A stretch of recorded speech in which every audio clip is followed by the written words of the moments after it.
evening, good night, wherever you are in the world. That is totally the first time we've recorded this.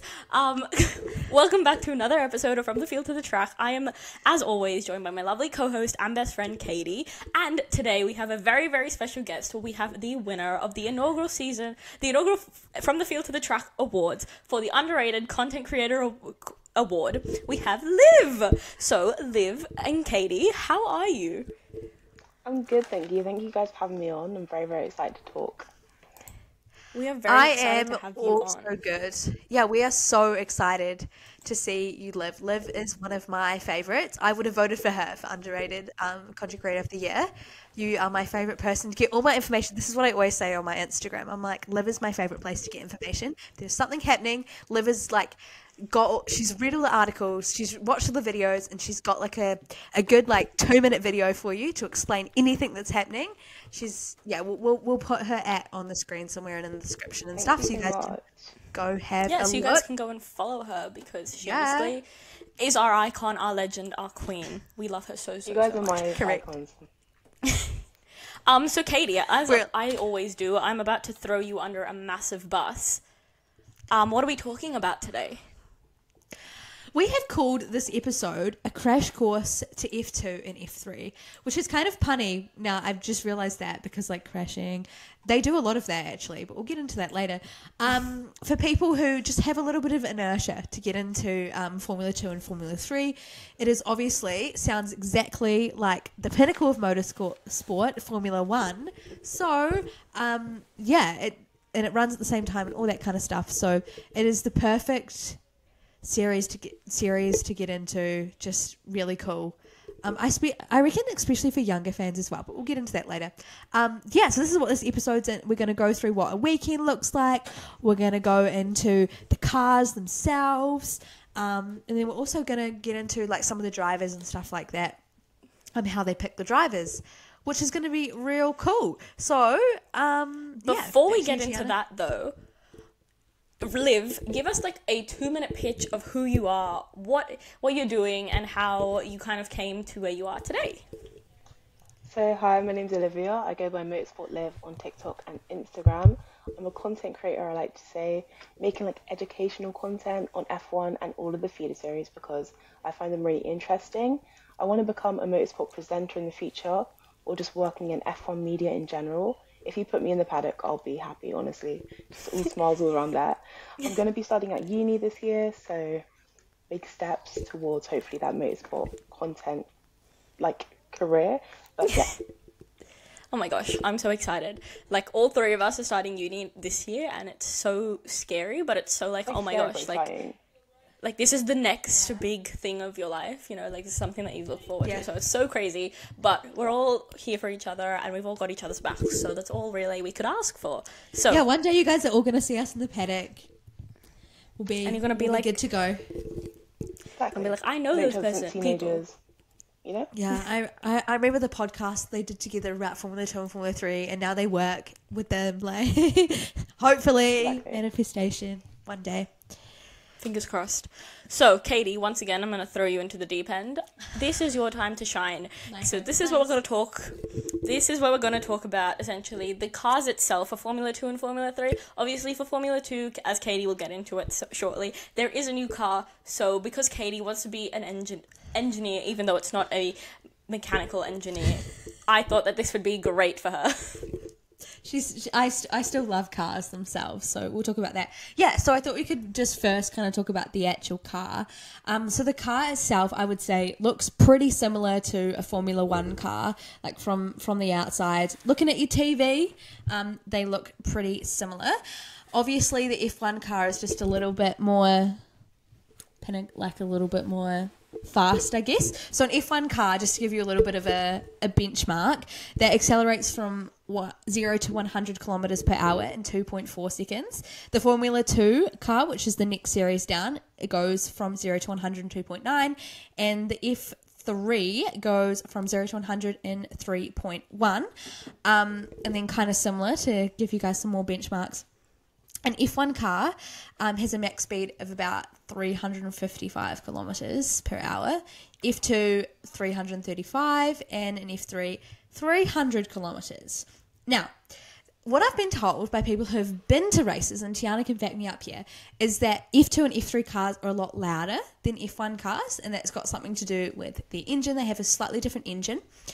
And if you guys didn't know, F1 cars, they have, each constructor builds their car. I mean, that's why they're called constructors, because they construct their car. Whereas in F2, they get given their cars.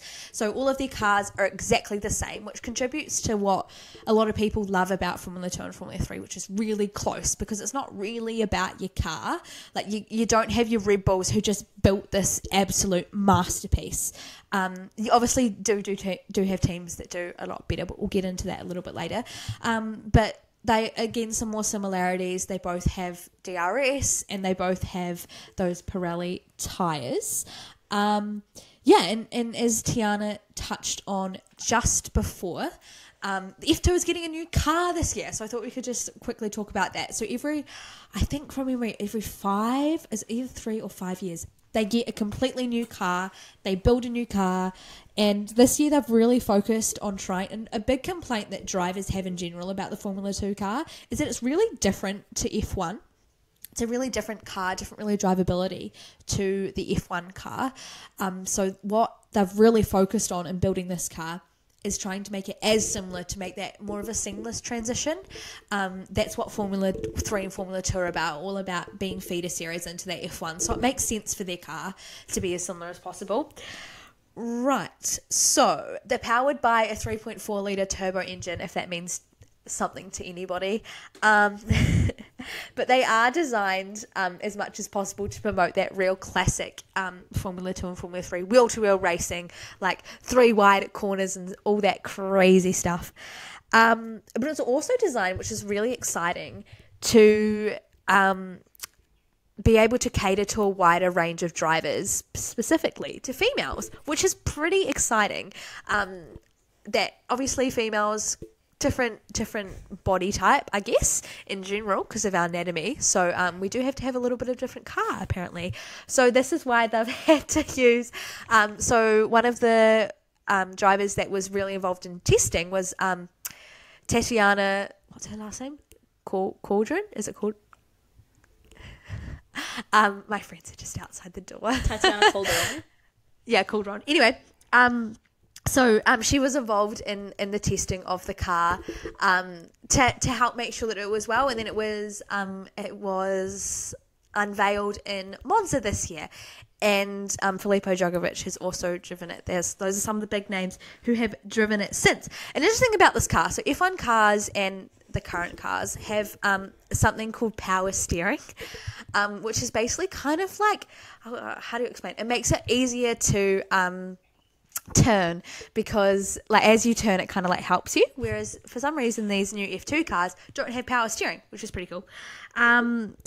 So yeah, they're obviously getting a new car this year, which is 2024. F3 is getting a new car in 2025.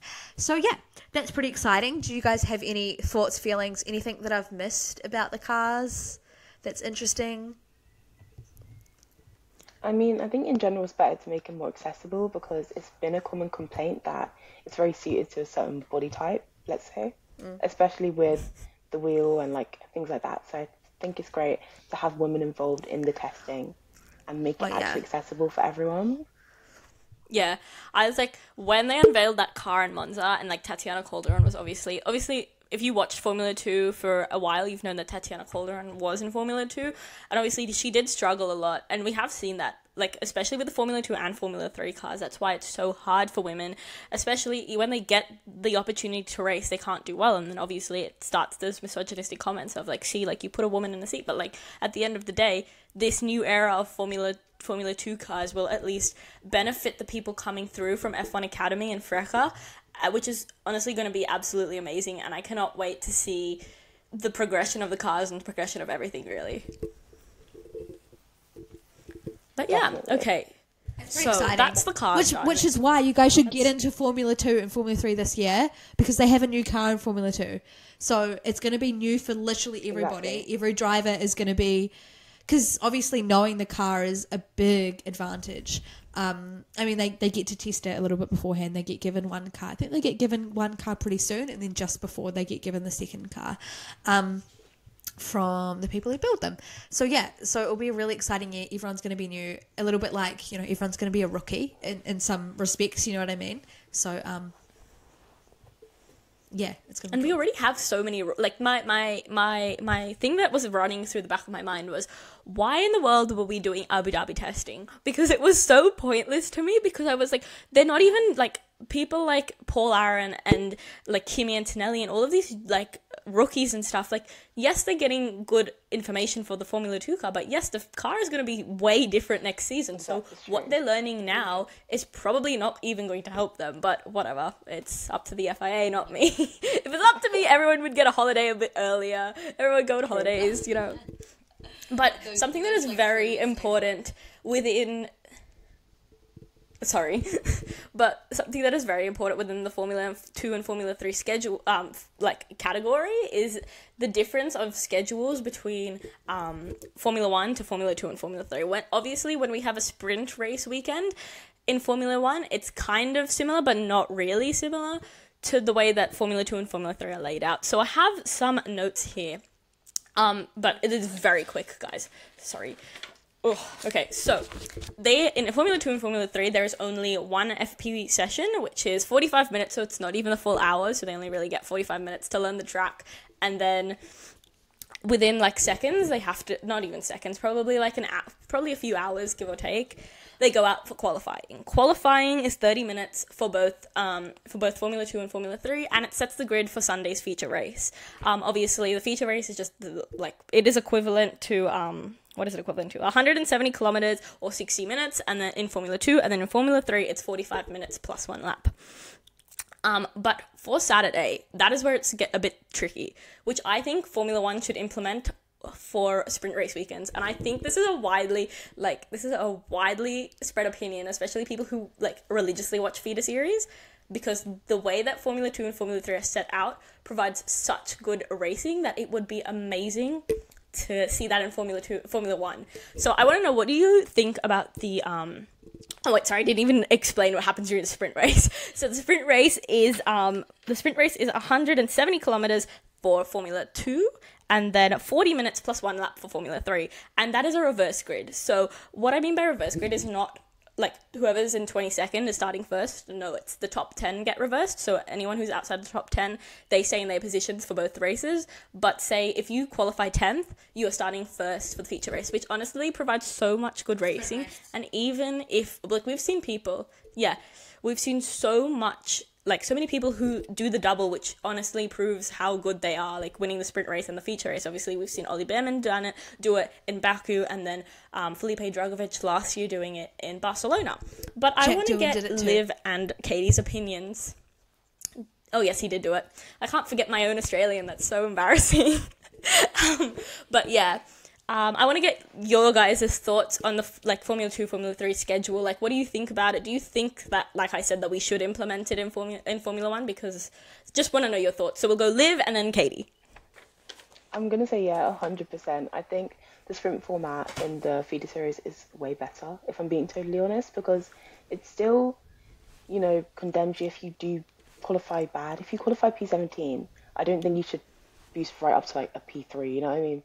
So I think it's good that it's only the top 10, because that is always really tight. If you look at their lap times during qualifying, sometimes they're separated by a few tenths. So I think it is fair to give them that swap. And it means that it gives people the opportunity to show that they can dominate in a race, and also that they can lead from the front rather than always be trying to fight in the midfield, because we know that that can take away from some people's performances if they're focusing on just not getting in a collision, because Formula 2 and Formula 3 can be very collision heavy. So I think sprint races are a great opportunity to find new winners, new podiums, and it just gives people that confidence that they need for the rest of the season. Sometimes one good performance can lead you to have a better stint in the season because you've built that confidence. So I think they should implement it in F1 100%, because there's no point in doing a sprint in F1 if it's going to be the same result as the main race. Yeah, and I think that's why a lot of drivers, especially like Max Verstappen, takes such a strong dislike to sprint race weekends, because essentially the way that the layout is now, we're seeing the same race happen twice. And obviously, the FIA can't control that. No one can really control that, especially when Red Bull and Max Verstappen dominate so heavily like they have in the past seasons. But in my mind, like, if there was a reverse grid, like, yes, Max Verstappen is probably going to win in that RB19, but it's going to make it harder for him, and it's going to be, like, there's going to be more closer battles, like we saw in Brazil, like, to the line with Fernando Alonso and Checo. Like, it's going to be much closer, and I think that's what Formula One fans want. It's not like, oh, yes, like, we want to see a different race winner every weekend. Like, yes, we do, but even if, like, there's no denying Max Verstappen is amazing, and that Red Bull car is one of the best things ever, but at the end of the day, if we're getting more battles and more, like, overtakes and stuff like that, that's what you want to see. You want to see more interesting races rather than him winning 2 times on a weekend by, like, more than 10 seconds. Anyways, sorry. Katie? It's okay. Yeah, I completely agree. And something that's super cool about Formula 2 and Formula 3 that is totally, like, such a huge part of it is the fact that they do, like, the reverse grid. Is there's always new race winners, which is so exciting. And I mean, like, just imagine you've qualified, you've put in, like, such a good effort, you've put it on, like, 10th. Okay, you're starting from pole now. That is so exciting. So and it also gives a chance to put, so let's say someone like your Charles Leclerc or your Max Verstappen who puts it on pole consistently. They also then have to show the skill of putting it back, you know, making their way back through the field. And I think, as I said before, because they have the same cars in Formula 2 and Formula 3, it just creates such cool, like, races, and yeah, just the excitement of people. Like, I'm starting off the front row in a Formula 2 race, like, the excitement they get when they do, like, their interviews and stuff. It's just so cool. Yeah, so I really love it. I don't know how doing one FP would go down in Formula 1, though. I feel like people wouldn't love that. Probably not very well. Probably not, because it would be like, yeah, that wouldn't be good. They'd need to do 2, because I guess they do, like, rookie tests and stuff as well in Formula 1. I don't know, but I definitely do. But with the current schedule, with the current sprint schedule, don't we only have one FP1? Yeah. Yeah, true. Because it's like FP1 then qualifying, then the sprint They wouldn't be qualifying. able to do it every weekend, though. But, which I don't think it needs. Yeah. Like, F2 and F3 really benefits from that because it's such, like, a points boost and makes a lot of it easier. But I think F1 does, I guess, thrive on that, like, just a Grand Prix. Like, heavy Sunday schedule. But F2 and F3, that makes it so much easier.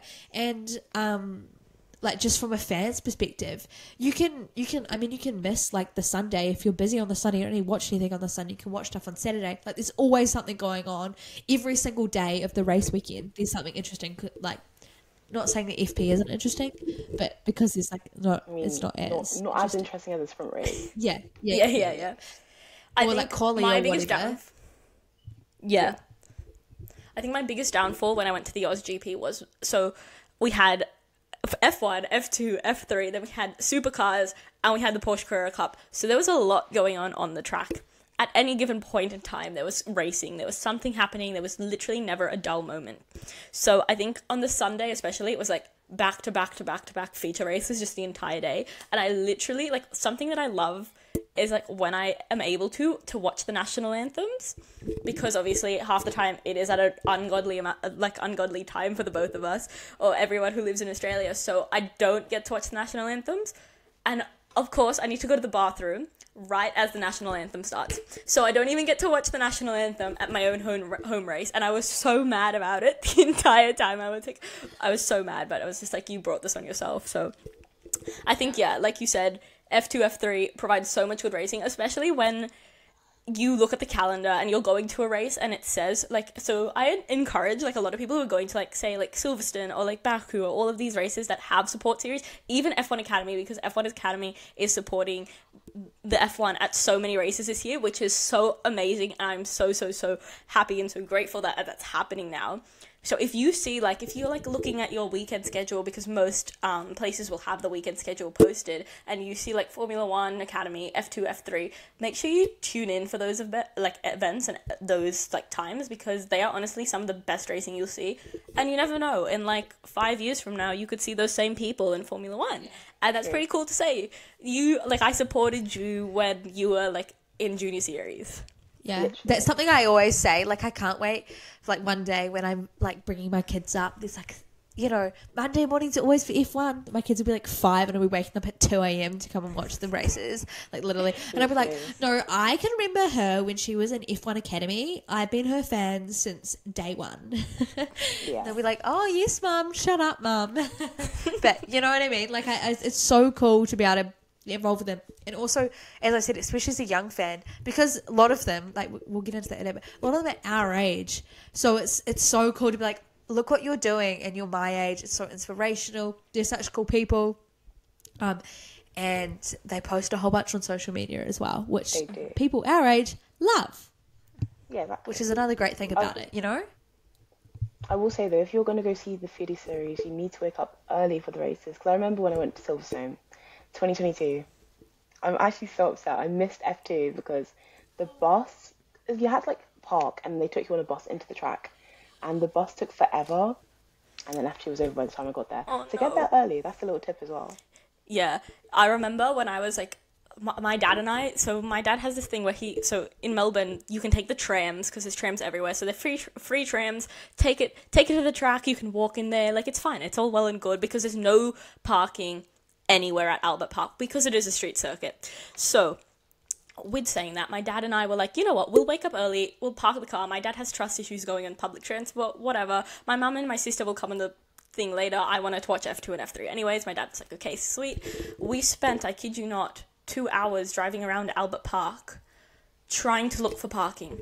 So I missed Formula 3 FP1 and Formula 2, I missed half of Formula 2 FP1, and I was like, you know what, I'm not even bothered to get to my seat, so then I just found I found my friend, and then we were just like walking around the track, and we were like, this is my villain arc. Like, I didn't even get to watch the one FP1 session. I was like, oh my gosh, but then the next days, yeah, if you're going to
little bit of a break. But so something that I'm very passionate about, and Katie likes to make fun of me for being this passionate about it because I had a whole like series on TikTok about it, but it's super licenses. I love a good super license.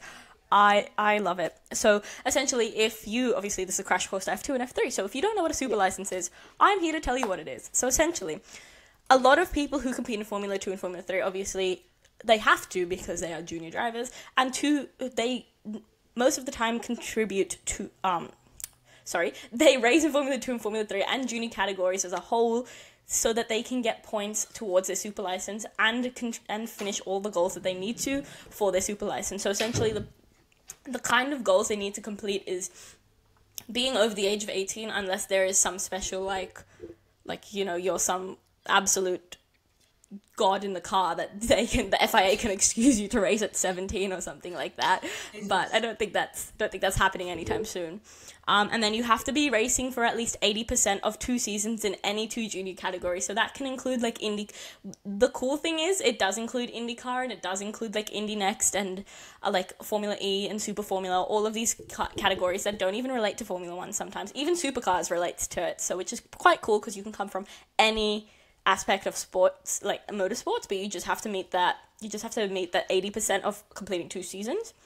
And as well as that, you need to get 40 points on your super license. So points are awarded for where you finish in the standings. Obviously, Formula 2 and IndyCar are the highest scoring points that you can get from anything. They're tied with the same points, so you get the same points. If you finish in the top 10, you get a certain amount of points, and that all contributes towards your super license. And the points on your super license run out after 3 years if you haven't been able to, like, get it into Formula 1. So it's like 25 or something points if you win Formula 2 or IndyCar, and then it just goes lower from there. So a lot of people, as you'll see, they'll win they'll be in the top 10 in Formula 3, and then they'll come into Formula 2, they'll win the championship, and they'll have enough points on their super license.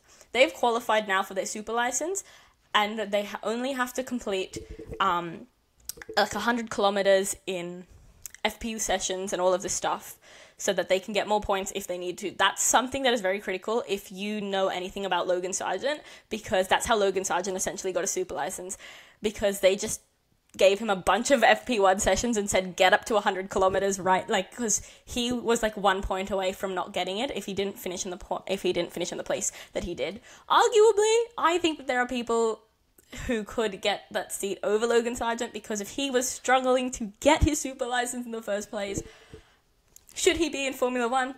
We may never know, but that's a bit controversial. So, what I wrote down is, so F2, F3, and F2, IndyCar, and F3 offer the highest points for young drivers in their super license, and it's obviously a necessity for them to score these points, so they obviously compete in these categories. That's why you see so much junior racing. And that's also why the the FIA mandate rookie sessions. So each team has to do 2 rookie sessions unless one of their drivers are a rookie, because then it's like a rookie session every single FP1 session. So they only have to do 1 if they are rookies. So like Williams, AlphaTauri. Oh, actually, AlphaTauri's allowed to do 2. So Williams and McLaren only had to do 1 each. So that was like Pato O'Ward and who did? Williams and Franco. Oh no, it was Zach O'Sullivan. Zach. Man, that was a crazy time. That was just like, yeah, and then Franco did post-season testing, which was so confusing to me. Right. Because, anyways. So, and it's very good from the FIA, in my very honest opinion, that it's a great initiative from them, because it forces younger drivers, they're not always younger, as young drivers. Like, their drivers, like Pato O'Ward, for example, he races in IndyCar. Like, we're getting drivers like that coming and testing Formula 1 cars, which is a lot of people's dreams. Like, a lot of people who are in any form of motorsport, their dream is to drive in Formula 1 someday. And that is so cool to me that they get to live out those dreams and stuff like that. So I'm a fan of that. I'm a fan of super licenses. I literally love rookie sessions, because I think it also so exciting. They can't like ignore F2. Do you know what I mean? Because sometimes F1 will focus on their 20 drivers, and it's like no one else exists. But with these rookie sessions, they have to look at talent in Formula 2, in IndyCar, wherever they're getting their talent from. But they need to look around, and like I think it's just great for bringing people's names up and having that conversation. Could they get to F1? Could they compete? And they I make all think the it's just- content with it's always good when you see like and they yes. they make all the content with them, and they wear their like race suits, and it's so cute, and they'll all be like walking because often something about the rookie test is that they like let's say they often happens at is it Kosher that it always happens? It must just be like certain racetracks. no, it's in Abu Dhabi. It's always in Abu Dhabi. Sorry, Abu Dhabi. Yeah, it's always in Abu Dhabi. It's one of the end ones. It often happens, so a whole bunch of them will be rookies, and it's so sweet. And they do like all these photo shoots with them, and yeah, that's always my favorite part. I don't even really like racing. I don't like racing. I just do it for the hot drivers. What can I say? I don't like Someone racing. clip Like, that it's up. just the Clip that rookies. up. Exactly. Gonna get It's like cancelled. watching F1, but like in an alternate universe. It's like trippy with the names on the timing sheets. It's like whenever like it's like when you see those videos of like F1 manager and like they like it's like 20 years from now and it's got like Teo Pourchaire and like all of these people and you're like that's crazy. Like to think in a few years from now all the people that we're seeing in like Formula 2 or at least a majority of the people that we see in Formula 2 are going to be in Formula 1. It's crazy because then you could say like they're the same age as me. Like Yeah. And how Like, that's privileged. crazy. F1 drivers are my age or younger. It's crazy. Yeah, I know. How privileged are we to be able to watch that on our screens? And it's like a big question that we always get asked is like, where can I watch it? But most places that broadcast Formula 1 will broadcast parts of Formula 2 and Formula 3 at least. I know F1 TV, they definitely have it. That is yeah. true. So just get involved, Yeah. everybody. It's so Foxtel exciting. only have qualifying. They don't have. Yeah, it is. It is quite exciting. What was I going to say? Forgot. Yeah, they have qualifying the feature race and the sprint race. They don't have FP1, which I find is strange. But I get I get What? F1 TV included. Only on my TV though, which is more strange, but it is this entire ordeal. But yes, so this is kind of like majority of the things. But what I do, like kind of majority of it, crash course in Formula 2 and Formula 3. But what I do want to mention, Katie and I have talked about this before, but we do want to get Liv's insights on this, is obviously we've said that there is a very, very relatively young Formula 1 grid at the moment, with a lot of drivers being contracted long term. Obviously, this year's silly season is going to be the biggest silly season that we've had, probably since 2020, probably since 2 years ago, actually. But who do you think, out of anyone that is currently on the F2 grid or has previously won a championship or is in any category of junior motorsport, who do you think, like, just give us your, like, standout picks for who is going to make it into Formula 1 or who you think has got the potential to make it there? For 2024, for 2025, or like in general? For 2020, for in general. We'll say in general. In general, okay. So I'm biased, but I really want Frederick Vesti to get an F1 seat. In my opinion, I think at least give him that opportunity, because 6 wins in F2 is no easy feat, and he showed that he can, had his wheels not literally fallen off his car, which no one can prevent, and he didn't have that spin at Spa, I think he could have dominated 100%. So I think Frederick Vesti, and I think Ollie Behrman, I'd be silly to not bring him up. An incredible racing driver, and he's shown that he can adapt to a car really quickly.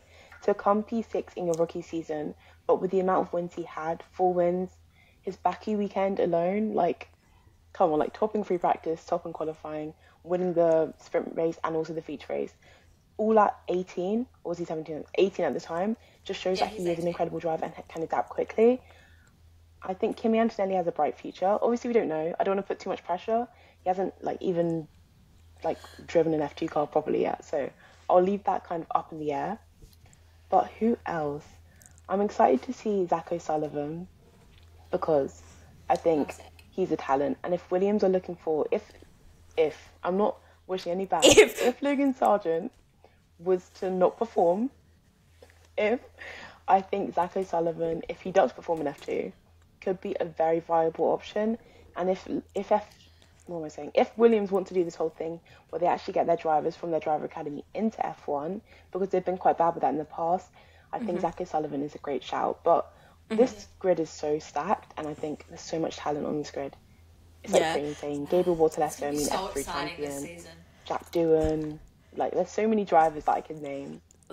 There, like, I think the Formula One just needs to create like 7 championships just of the same thing, but just get everyone this to race point. like in turns, because there is so much, like, we are seeing the product of so much young talent now, especially like, obviously, like you said, you've listed so many big names like Gabriel Bortoleto, Ollie Behrman, like Frederick Vesti, Teo Pourchaire, all of these amazing, like, and we're not even talking about drivers who aren't even on the grid anymore. Like, like Felipe Drugovich as well, obviously a bit controversial with his Lance Stroll tweets, but you know, we're seeing so much, and the fact that junior series have developed so much from when, say, like, Fernando Alonso was racing, like when he was racing, or like when Sebastian Vettel was racing and stuff like that. Junior series have developed so much, and there is so much of a more like interest in them. Like, there is more people who like like to watch it, and people who like rate these drivers highly. And obviously it's for a good reason as well. We're seeing drivers that do amazing things, and I think it's going to be so hard for all of these teams and drivers when they look at having to sign drivers, because it's like, yeah, we have so many people in Formula One who are so good, but then we also have all these like junior talents who are literally like ready and like raring, and like they are ready to get in that car and just absolutely give it their all. And I think, like, I'm not saying that drivers in the F1 grid aren't ready to give it their all. They 100% are. But like, if it was just one weekend, all I beg Formula One, the FIA, let this happen. If this is one thing you listen to me for, one weekend, I don't care where it is. Maybe like make it some easy track, maybe like Monza. So, no driver races, no Formula One driver, no one's in the car. Yeah, I just make up things because I just think that they're funny. So no Formula One. Tiana's like an easy track. She's like, an easy track, Monza? Like, Monza. I know where she gets these things from. She's like, I was looking at 2022. Yeah, literally. No, Nick like in Lesson's my screaming. mind, like Monza is such an. I think I could. Like drive last Monza. time she Anyways, drove there. back to the Yeah. point. It was With the actually right this type of time. music, I can drive any track. Yeah, like I think my toxic like trait that is thinking thing. that I I can was jump talking- into an F1 car and do really You know well. how like people will say like I think it's 50% of males think that they can like land an aeroplane. I was asking one of my friends the other day, and I was like, do you think that if you had like an engineer in your ear, you could drive an F1 car? And he was like, yeah. I was like, I don't think you could. He's like, it's not that hard, Caitlin. I was like, Like, I Mate, feel like it I is. could. I just like Anyway. I've got the neck for it. Like, you know what? Like, yeah, It was literally. not even That's what I was properly. saying to him. He's like, I have to do neck training, and I'm like, yeah, but it's not the same amount of G's, mate. And he's like, oh, okay. He's like, I reckon I could though. I was like, oh, whatever. it was literally this time last year though that I went to Melbourne, and Melbourne had this sim. It was an F1 sim where you could drive Lewis Hamilton's Mercedes around Monza. Obviously, I did pretty well, so that's why I'm basing off the fact that Monza is an easy track, because if I can drive Monza, surely everyone else can drive Monza. Anyways, back to come on, my guys. business proposal to the FIA. So, no F1 drivers at the track. No one in sight. They don't even come to the track. They get a weekend off in Monza. Just stay at home. Stay at home. You can, once again, I'm all for giving people early vacations. So, party in Italy. And then you get the entire F2 grid. Obviously, we have to leave out 2 drivers. That can be like Happy Hunger Games, so whichever 2 I can pick drivers. them. They Yeah, can Liv. say. Get Liv to pick the drivers, and it will be sweet. Like, only 20 drivers on the grid. And they're all Formula 2 drivers. And we get them to, like, do the same schedule as Formula 1 and see who wins. Because I feel like that would be so interesting. Actually, maybe keep Fernando Alonso on the grid because he's still young. But we get Fernando Alonso. He's still in his Aston Martin, so we just get probably like someone else to just join him in Aston, and just maybe someone from his junior program. Like Fernando Alonso also having his own junior program. Also, that's pretty cool. Like he is such like obviously. But it's like the same thing. Like he still teaches these kids what they need to like things that they need to know about racing, and obviously who better to learn from than one of the most skilled drivers in Formula One. Literally. And I think obviously I'm not the biggest Fernando Alonso fan, Yeah, like, he's so he's not that young. old. Like, I love that. I love that people keep calling Fernando. Like, the day Fernando Alonso retires for real, for real. I don't know what I'm going to do because, like how do we live like, who's going to make the funny TikToks? Who's going to be hitting the griddy on the grid? Like, who is going to be, like, winking to Karma when they're rumored to be dating Taylor Swift? Like, Exactly. there's no one Who has else. that It's only level of Fernando Alonso. chaoticness? Yeah, like, I don't think Fernando Alonso knows what's happening in his TikToks either. I just think Jimmy is just like, do this right now. Like, I want to know he just what does happened. it. I want to be a fly on the wall in those conversations. But Actually. it has now come to the time of everyone's favorite. It has now come to everyone's favorite part of From the Field to the Track. It's probably the reason that you're watching this episode besides for Liv. So, Katie, it's your time to shine. Take it away. Hello, everybody, and welcome back to your guys' favourite part of the episode. It is time for the drive of your life question. Liv, you may not have seen this before. Basically, I ask you a question about a drive that you might take, and I'm just going to chuck an extra driver in there. So, the question today is, which F2 or F3 driver from last season, so from the 2023 season, would you like to drive you to your wedding? It's my wedding. Am I running late? Do I need to get there quick? Or is this like a casual drive? This is completely up to you. If you want to make up your own little story that goes along with it, we quite often do this. So just go for it. Okay, say I'm running late. 'Cause that's a different story. Then I think Frederick Vesey, because he doesn't crash too often. And Unless your he's rear tyres aren't put on properly.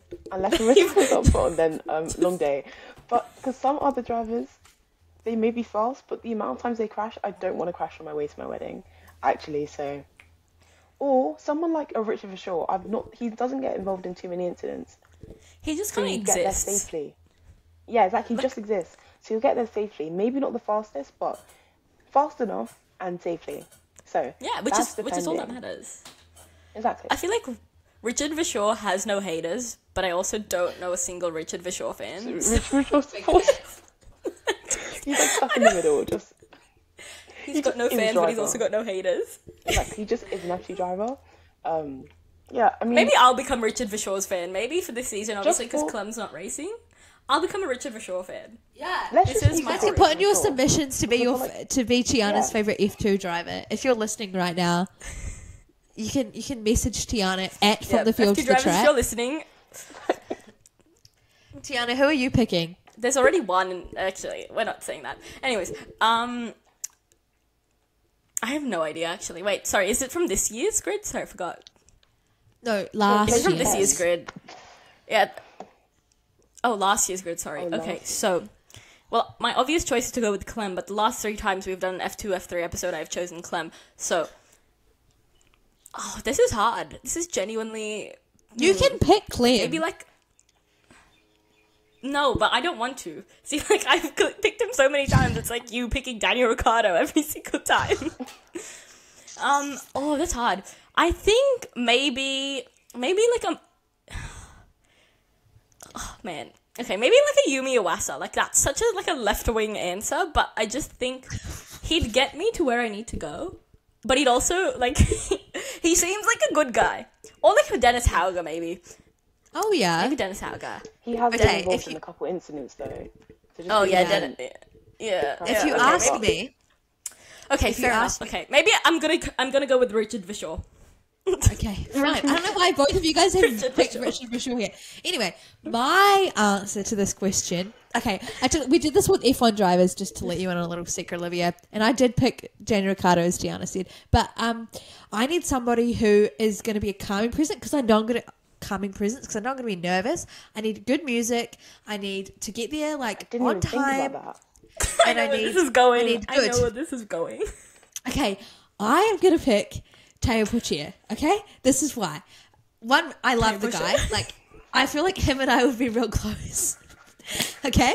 So him and I, just him and I You feel in like? the car. And yeah, he'd be so lovely to me. And then we're just listening to Travis Scott by the way, if you don't know, Taya Porsche loves Travis Scott. So do I. And and we'd just be listening to Travis Scott. I'd be in my beautiful Taya dress. Porsche is the living I'm- embodiment of this. I feel that. Okay, Real. and also Taya something Porsche is the real living embodiment important. of this emoji. Something real important when you're driving me to my wedding. I don't want to be like, hey, I don't want to be like, you're so hot that I don't now want to go marry my husband. I need someone who's like, I need someone who's the living embodiment of that emoji. You know what I mean?